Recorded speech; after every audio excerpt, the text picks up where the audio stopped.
नमस्कार, म take Narayan Bhattarai. Power न्यूजमा स्वागत छ।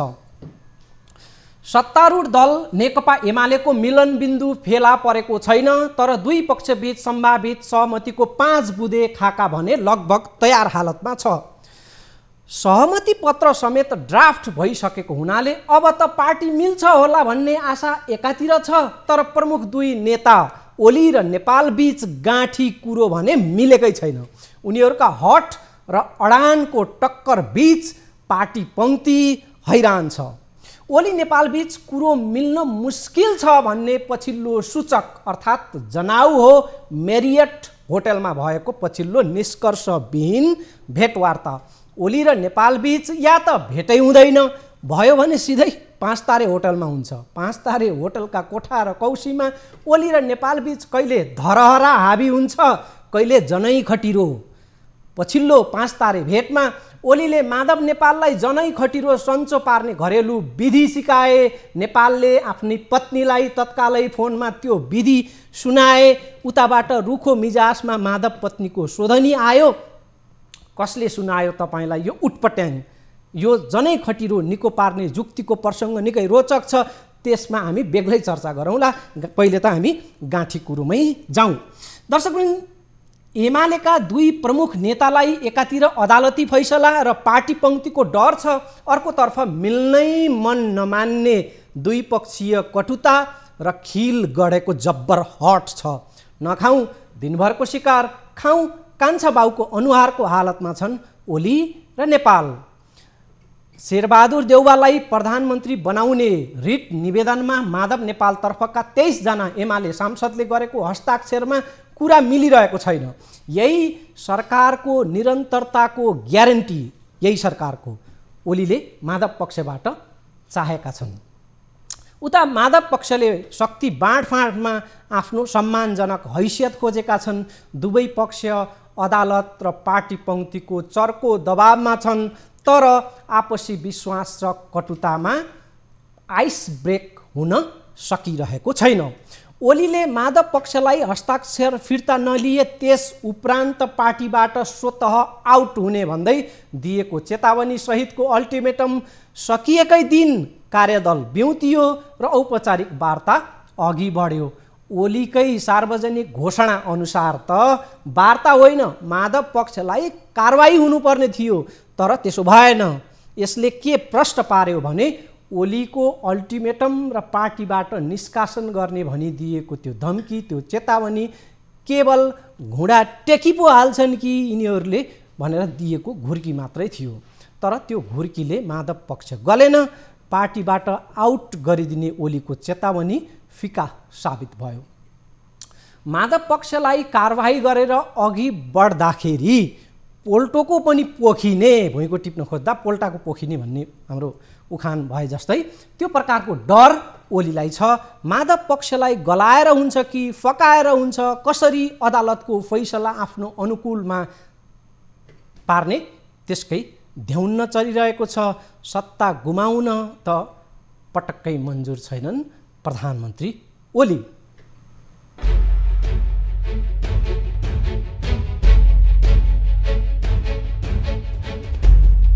एकातिर अदालतको फैसला एक सप्ताह पछिका लागि धकेलियो, अर्कोतर्फ उही दिन एमाले कार्यदल ब्युतियो।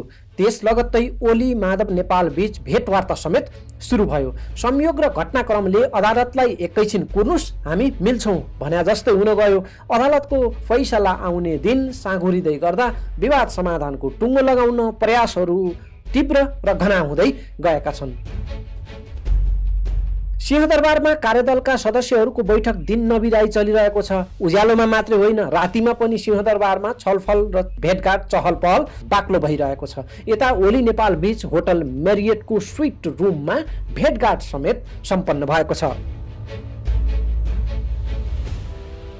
कठोर भएर एक अर्कालाई खुइल्याउन उत्रिएका ओली नेपाल बीच पछिल्ला दिन भेटघाट र वार्ता हुनु मात्रै पनि पार्टी विवाद समाधानमा सकारात्मक मानिएको छ। तर कार्यदल र शीर्ष नेता बीचको भेटवार्ताले शुक्रबारसम्ममा कुनै ठोस नतिजा भने दिन सकेको छैन। ओलीसँगको भेटपछि माधव नेपालले प्रतिक्रिया दिएका थिए। उहाँहरूबाट कुनै सकारात्मक कुरा आएन, प्रगति खासै हुन सकेन। तर यता कार्यदलका सदस्यहरूले भने दैनिक एउटै रटान लगाइरहेका हुन्छन्। वार्ता सकारात्मक भएको छ, निकै प्रगति भइरहेको छ, सहमतिको हामी नजिक छौँ।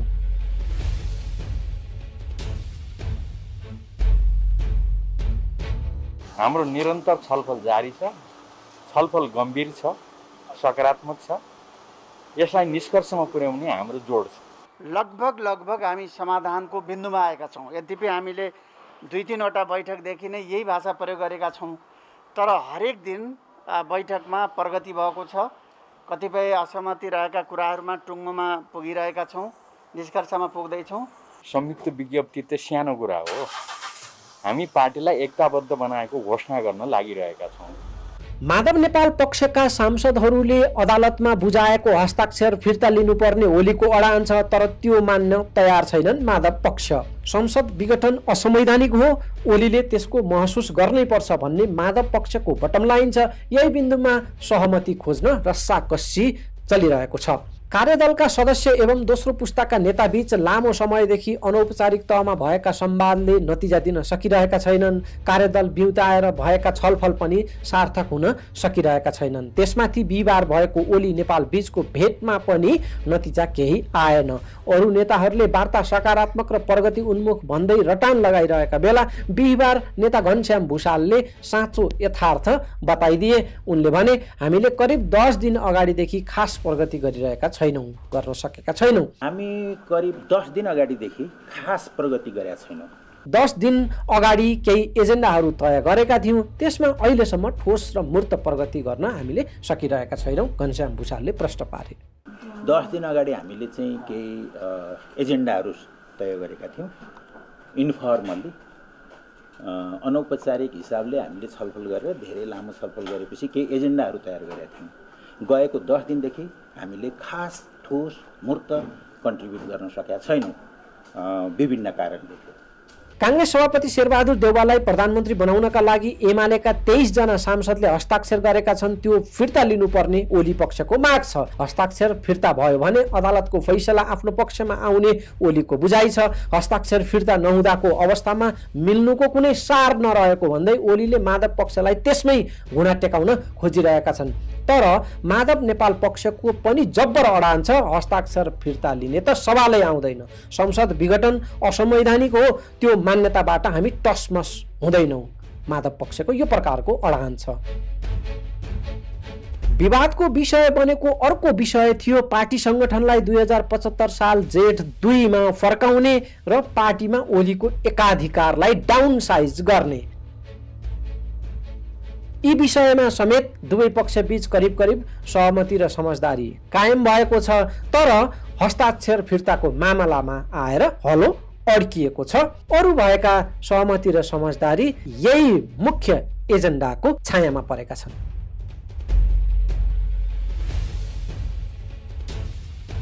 अड्किएको छैन। हामी सहमतिका लागि अधिकतम प्रयास गरिरहेका छौँ र सम्भवतः अझै हामी टुङ्ग्याउँछौँ। स्वाभाविक रूपमा यो कार्यान्वयनमा जाँदाखेरि दुवैजना नेताको सहमति अनुसार नै कार्यान्वयनमा जान्छ। दुवै नेताको सहमति भन्यो भने त कार्यान्वयनमा जानु पनि गाह्रो हुन्छ।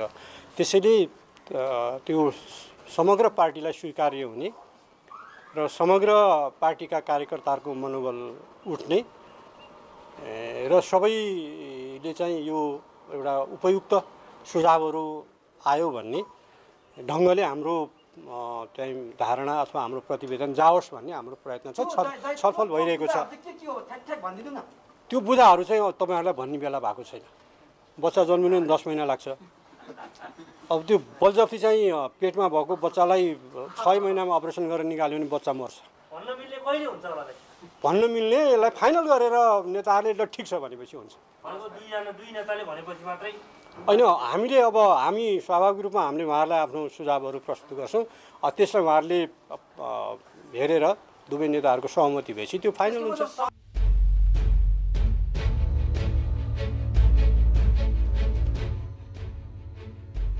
होटल मेरियटको भेटवार्तामा कार्यदलले तय गरेका एजेन्डामा छलफल हुने र टुङ्गोमा पुगेपछि दुई शीर्ष नेताले संयुक्त हस्ताक्षर सहित वक्तव्य निकाल्ने तयारी भन्दै समाचारहरू आइरहेका थिए। नेताहरूका त्यस प्रकारका वक्तव्य आएका थिए।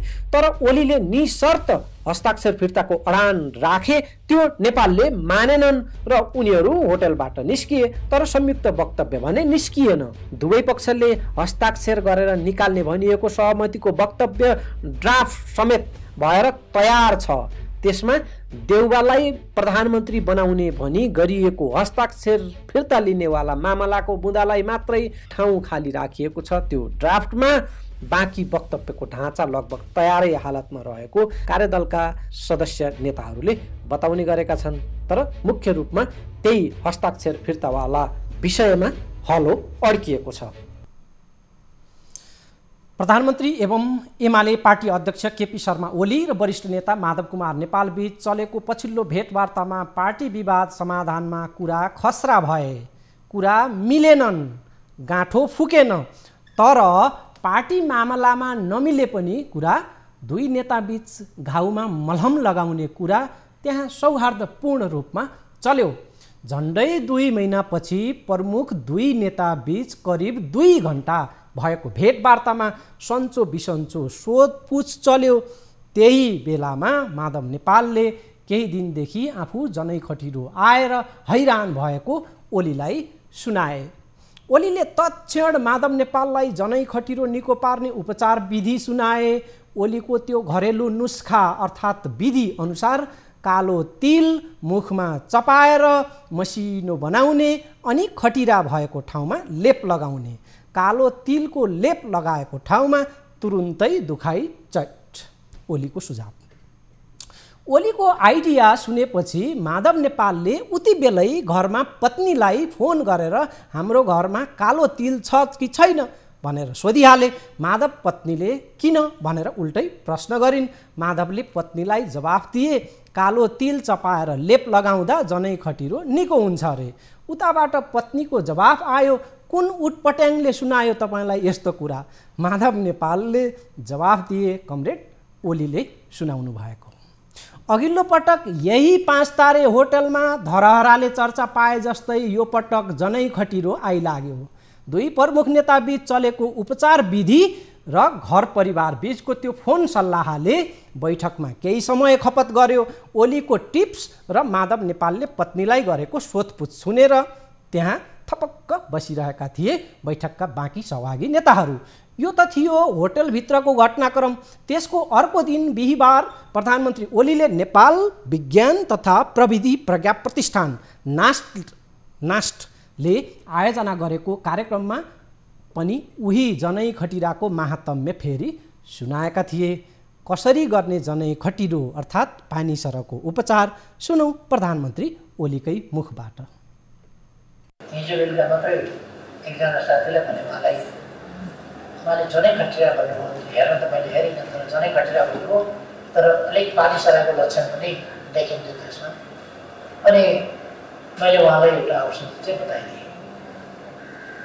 म आफैलाई पानी सरा भएको थियो। पानी सरा साथै पोल्छ र दुख्छ, त्यो घाउ हुन्छ फुटेपछि, र त्यो बहुत छिटो फैलिन्छ पनि र त्यो हाई फिभरमा लाग्छ। त्यसले साधारण औषधि कालो तिल आफैले चपाएर थपक थपक लगाइदियो भने बिमारीले चपाउन पनि आनन्द मान्छ, र चपाउँदै त्यसलाई मसिनो पार्दै अनि त्यो लेप चाहिँ लगाइदियो भने लगाउन सँगसँगै त्यो पोलिरहेको पानीसरा, त्यो फोका फोका, त्यो झिलझिल गर्ने फोकाहरू त्यो लगाउन सँगसँगै पोलिरहेको त्यो समाप्त हुन्छ, पोल्न खतम हुन्छ, र बिस्तारै त्यो केही घन्टाभित्र सुक्छ।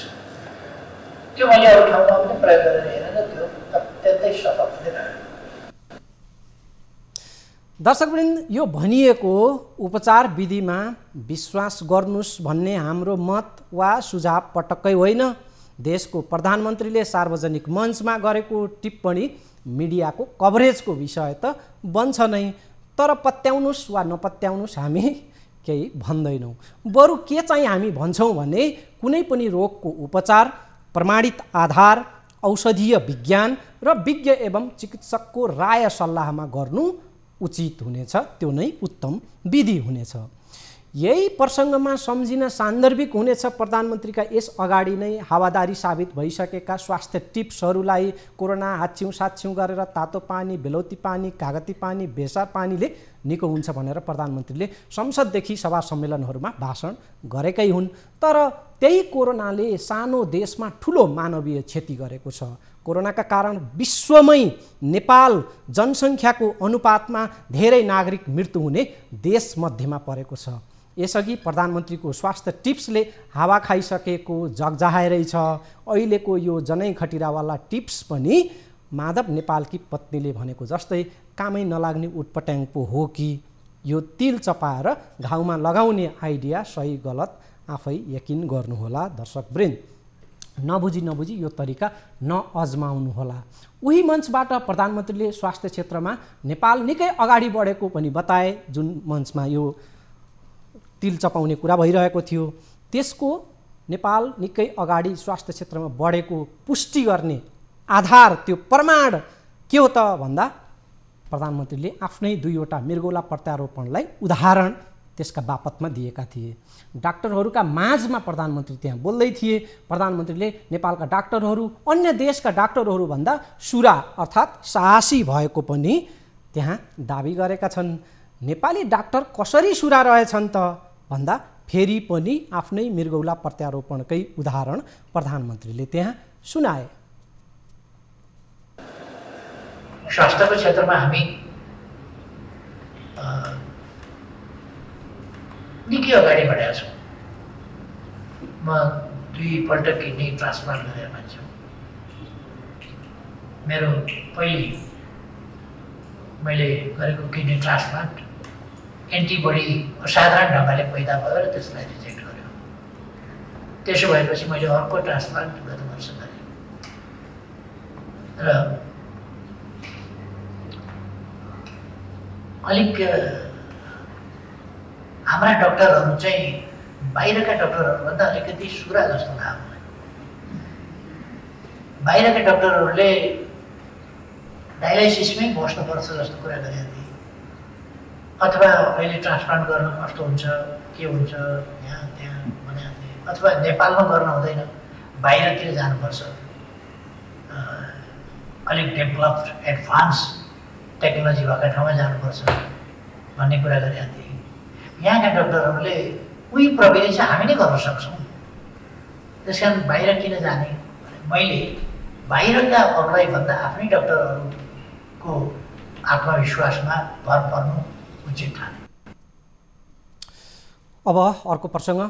नेकपा एमाले विवादसँगै गाँसिएको माओवादी पार्टीभित्रको भाँड भैलोमा नयाँ आयाम थपिएको छ। माओवादी छाडेर एमालेमा गएका टोपबहादुर रायमाझी सहितका नेताहरू निर्वाचन आयोग पुगेर आफूहरूले छाडेको माओवादी दल नै खारेज गर्न माग गरेका छन्। उनीहरूको यस्तो माग उप प्रचण्डको आक्रोश मिश्रित प्रतिक्रिया आएको छ। शुक्रबार पूर्व माओवादी नेताहरू टोपबहादुर रायमाझीको नेतृत्वमा निर्वाचन आयोग पुगेर माओवादी पार्टी भूमिगत शैलीमा मनपरी ढङ्गले चलिरहेको भन्दै यो पार्टी खारेज योग्य रहेको दाबी गरेका छन्। तोकिएको समयमा महाधिवेशन नगरेको कारण उक्त पार्टी अवैधानिक हो भन्ने जिकिर छ पार्टी छाडेर एमालेमा गएका टोपबहादुर रायमाझीहरूको। एक प्रकारले भन्यो भने भूमिगत र छापामार किसिमले यो पार्टी चलिरहेको र करिब 28-29 वर्षसम्म यो पार्टीको कुनै महाधिवेशन भएको थिएन। एउटा महाधिवेशन भएको थियो, त्यो नाम मात्र हो। 2069 सालमा 78 सालसम्म 9 वर्षसम्म अर्को महाधिवेशन त्यो पार्टीले गरेको छैन। निर्वाचन आयोगमा दर्ता भएका र वैधानिक पार्टीहरूले प्रत्येक 5 वर्षमा महाधिवेशन गरेको हुन्छ, तर त्यो चाहिँ वास्तवमा उसले केही पनि गरेको छैन। र महाधिवेशनमा चुनिएको जुन किसिमको केन्द्रीय कमिटी छ, अहिले 78 सालसम्म आइपुग्दा त्यो केन्द्रीय समिति कहाँ आकाश पातल कहाँ पुगिसक्यो त्यो चाहिँ थाहा छैन। र निर्वाचन आयोगमा दर्ता भएको चाहिँ जुन किसिमको केन्द्रीय कमिटी छ, जति बेला उसका आफ्ना केन्द्रीय समितिका निर्णयहरू छन्, आधिकारिक केन्द्रीय समिति छ, त्यस्तो खालको कुनै छैन। कुनै आधारहरू छैन, उसले आफ्नो अद्यावधि गर्न सकिरहेको छैन। त्यस्तो अवैधानिक पार्टीले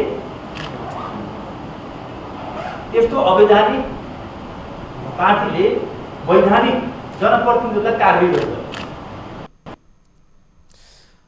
पहिलेको आफ्नै पार्टी माओवादी खारेजीको माग गर्दै नेताहरू निर्वाचन आयोगमा निवेदन हाल्न गएपछि नेकपा माओवादी केन्द्रले विज्ञप्ति निकालेर यस्तो हरकतका प्रति ध्यानाकर्षण भएको जनाएको छ। पार्टीको तर्फबाट केन्द्रीय कार्यालयका सचिव श्रीराम ढकालले एक विज्ञप्ति जारी गर्दै केही अवसरवादी, लालची र अनैतिक तत्त्वहरूको उक्साहटमा पार्टीलाई बदनाम गराउन यस्तो हरकत गरिएको उल्लेख छ।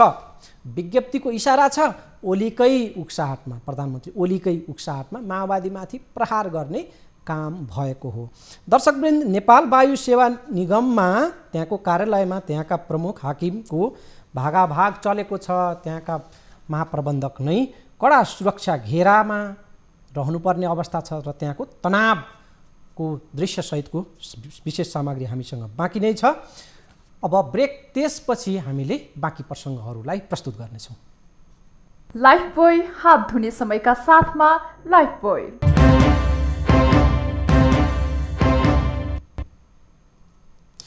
ब्रेकपछि स्वागत छ। दर्शकवृन्द, हाम्रो अघिको रिपोर्टमा पनि एक झलक यहाँहरूले हेरिहाल्नुभयो। नेताहरू चढ्ने गाडीहरूका ब्रान्ड र उनीहरूले पाउने सेवा सुसार कस्तो हुन्छ। नेताका लागि राज्य कोषबाट मनमौजी गर्न पुगेकै छ। उनीहरूका अघिपछि सुरक्षाका गाडी समेत लगाएर महँगा सवारी चल्ने गर्छन्। नेताका लागि हर प्रकारको सेवा सुविधा यही गरिब देशमा उपलब्ध छ। पुस्तौनी सम्पत्ति र सम्पन्नताले भरिपूर्ण एवं हुने खानेहरू पनि राज्य कोषबाट उपचार खर्च लिन्छन्। गाडी राज्यको चढ्छन्, त्यसमा इन्धन राज्यकै भर्छन्, तलब भत्ता लिन्छन् नै, विदेश भ्रमण राज्य कोषबाटै असुल्छन्। संसारदेखि भन्सारसम्म उनैलाई छुट्टै छुट छ। आवासदेखि रासनसम्म छुट्टै छुट छ। तुलना गर्ने हो भने नेपाली नेताहरूले चढ्ने गाडी र पाउने सेवा सुविधा देशको आर्थिक हैसियतका हिसाबले विश्वका बिरलै देशमा यो प्रकारको होला। देश गरिब छ, ऋणमाथि ऋण थपिएको छ। सरकारी सेवा र संस्थानहरू टाट पल्टेका छन्। उदाहरणका लागि आयल निगमदेखि वायु सेवा निगमकै हाल हेरे पुग्छ। नेतालाई सर्वस्व वैभव लाभ हुने, तर यही देशका सरकारी संस्थानहरू एकपछि अर्को गरेर घाटामा जाने, टाट पल्टिने, कोल्याप्स हुने। नेपाल वायु सेवा निगमको कार्यालयमा पछिल्ला दिन विरोध, धरना, नाराबाजी र भागाभागको स्थिति बनेको छ। निगमका महाप्रबन्धक डिम प्रकाश पौडेल कार्यालयमै कडा सुरक्षा घेरामा बस्नुपर्ने अवस्थामा खुम्चिएका छन्। बिहिबार उनी झन्डै आफ्नै कर्मचारीको आक्रोशको शिकार बने। हेरौँ पछिल्लो हाल बयान गर्ने यो रिपोर्ट।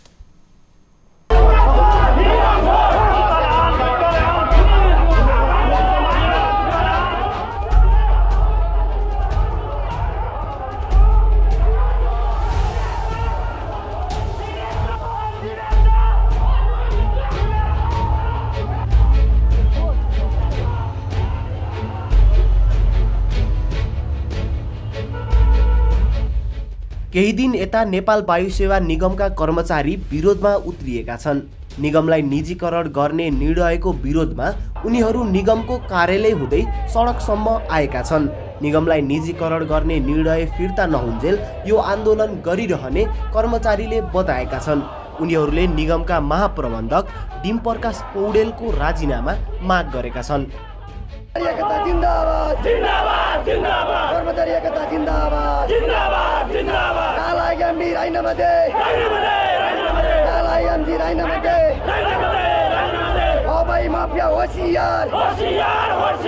आन्दोलनकै क्रममा शुक्रबार कर्मचारीले निगमलाई निजीकरण गर्न तयार पारिएको प्रस्तावित प्रबन्ध पत्र जलाएका छन्।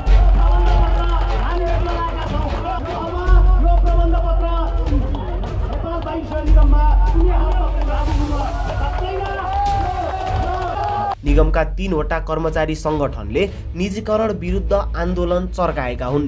उनीहरूले निजीकरण बन्द गर, निगम बेच्न पाइँदैन, महाप्रबन्धक राजीनामा दे लगायतका प्ले कार्ड प्रदर्शन गर्दै नाराबाजी गरेका छन्।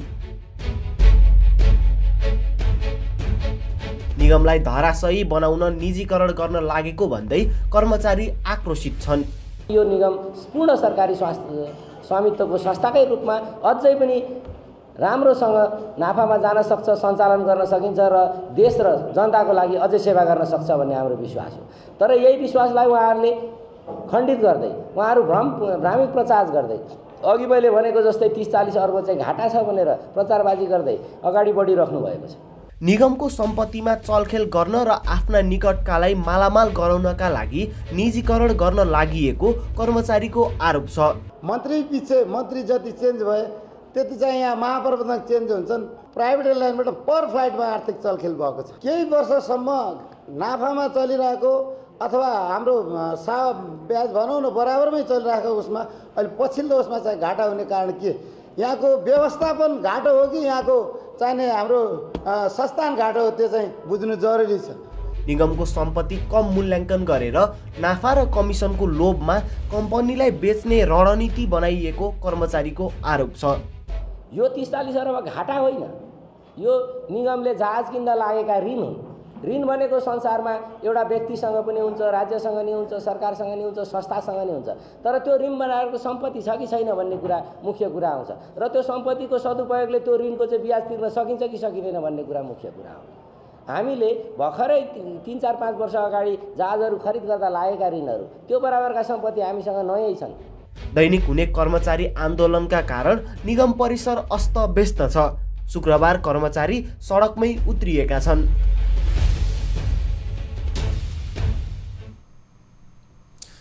वायु सेवा निगमलाई योजनाबद्ध ढङ्गले कमजोर पारिएको स्वयं कर्मचारी बताउँछन्। निजी हवाई कम्पनीहरू मालामाल हुँदा सरकारी वायु सेवाको यो हालत कसरी स्वाभाविक र प्राकृतिक हुन सक्छ? पछिल्लै उदाहरणलाई लिने हो भने पनि सरकारी जहाजलाई ग्राउन्डमै घाम पानीमा सेकाएर राख्ने निजी जहाजहरूलाई धमाधम उडान अनुमति दिने काम भएको छ। कोरोना पछिको कठिन परिस्थितिको फाइदा उठाउँदै हवाई टिकटमा लुट मचाइएको छ। खुलेआम टिकटको कालोबजारी चलिरहेको छ। यो सबै सरकारलाई थाहा छ। थाहा छ मात्रै होइन, सरकारी मिलोमतोमै यो सबै भइरहेको छ भन्छन् स्वयं कर्मचारीहरू, निगमका कर्मचारीहरू। तर यो ब्रह्मलुटमाथि हस्तक्षेप र कारबाही हुँदैन, किनकि ती निजी कम्पनीहरू जब्बर छन्, राजनीतिक नेतृत्वलाई समेत मुठ्ठीमा लिने हैसियतका छन्। सरकारमा उनीहरूको जबरजस्त पकड छ। निजी क्षेत्रको मनोमानीलाई तोड्नकै लागि पनि सरकारी उडानले आफ्ना नागरिकहरूलाई राहत दिनुपर्ने यस्तो अवस्था छ। यो खास अहिलेको परिस्थिति वायु सेवा निगम यही बेलामा झन्झन कमजोर पारिएको छ। कोरोना कालमा निगमलाई थपिएको असर र नोक्सानीलाई बहाना बनाएर सरकारी हवाई सेवालाई निजीकरण गर्ने दाउ खेलिएको छ। यति बेला भएको एउटै सरकारी उडानलाई निमिट्यान्न पारेर निजी क्षेत्रका हवाई माफियाहरूको हितमा सरकार स्वयंले काम गरिरहेको निगमकै कर्मचारीहरू आरोप लगाइरहेका छन्। हामीले सुन्यौँ पनि त्यो। थुप्रै नेपाली नागरिक आफ्नो देश आउन आतुर र बाध्यात्मक अवस्थामा छन्। उस्तै गरी रोजगारीका लागि विदेश उड्न छटपटिएर बसेकाहरू थुप्रै छन्। उनीहरू एक त हवाई उडान नहुँदा मर्कामा छन्, भएको उडानमा पनि जसको शक्ति उसको भक्ति प्रकारको अनियमितता र चलखेल छ। आशा गरेको सरकारी जहाजलाई अनेक प्रपञ्च गरेर उड्नै दिइएको छैन। निजी उडानको भाडा दर यही हो मौका भन्ने गरी अचाक्ली महँगो पारिएको छ। यस्तो अवस्थामा सरकार भने भएको त्यही एउटा सरकारी उडान सेवालाई पनि सखाप पार्ने जाल बुन्दैछ। यता वायु सेवा निगमको यो हाल छ, अर्कोतर्फ आयल निगमको अवस्था उस्तै जर्जर छ। आयल निगमले हप्तै पछि भाउ बढाएर उपभोक्ताको ढाड सेक्ने काम गरिरहेको छ। नागरिकहरू जताबाट पनि मर्कामा छन्। महामारीले दिएको चोटमाथि सरकारले थपिदिएको नुनचुकले ऐया अत्थाको स्थितिमा छन् नागरिकहरू। बढेको मूल्य अस्वीकार्य भन्दै पछिल्ला दिन आन्दोलन भइरहेका छन्। युवा विद्यार्थीले मूल्य वृद्धि विरुद्ध दैनिक जसो आन्दोलन गरिरहेका छन्। जनता लुट्न पाइँदैन, पेट्रोलियम पदार्थ मूल्य पनि फिर्ता गर, कोरोना र लामो निषेधाज्ञाले आम उपभोक्ताको आम्दानी घटेको र रोजगारी गुमेको अवस्थामा पेट्रोलियम पदार्थ माथि गरिएको मूल्य वृद्धि घाउमाथि नुनचुक सरह भन्दै विरोध चर्किएको छ। बढेको मूल्य फिर्ता लिन माग गर्दै आन्दोलन भएका छन्। यस्तो महामारीमा जनतालाई राहत दिनुपर्छ। अहिले जनताको जीवनस्तर अत्यन्तै बिग्रिँदै गइरहेको छ। आफ्नो चाहिँ दिनानुदिनको चाहिँ खाद्यान्नदेखि यस्ता पेट्रोलियम पदार्थको मूल्य वृद्धिले जनताको चाहिँ तमाम समस्या थपिँदै गयो। संयुक्त विद्यार्थी संगठनले नेपाल आयल निगम समक्ष 7 बुँदे ज्ञापन पत्र बुझाएको छ।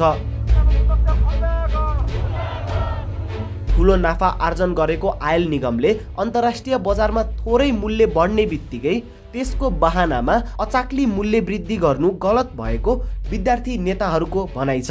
हामी अन्तर्राष्ट्रिय बजारको पनि अरूतिरको पनि हामी हेरिरहेका छौँ पेट्रोलियम पदार्थको मूल्य वृद्धि के कसरी भइरहेको छ भनेर।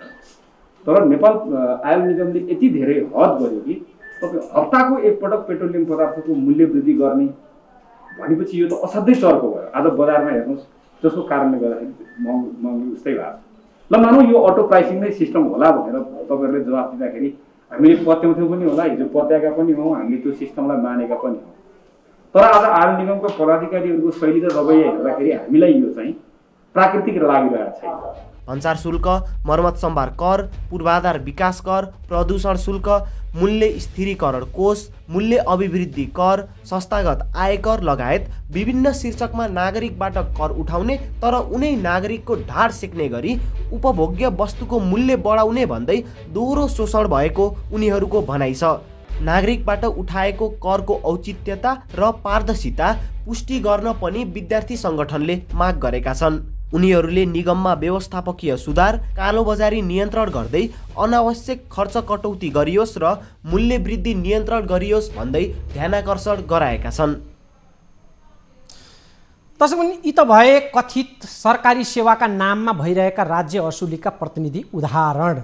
सँगसँगै उस्तै थामी नसक्नु छ उपभोग्य वस्तुको बजार भाउ मनलाग्दी बढेको छ। बजारमा भाउ र त्यसको कुनै नियन्त्रण र नियमन छैन।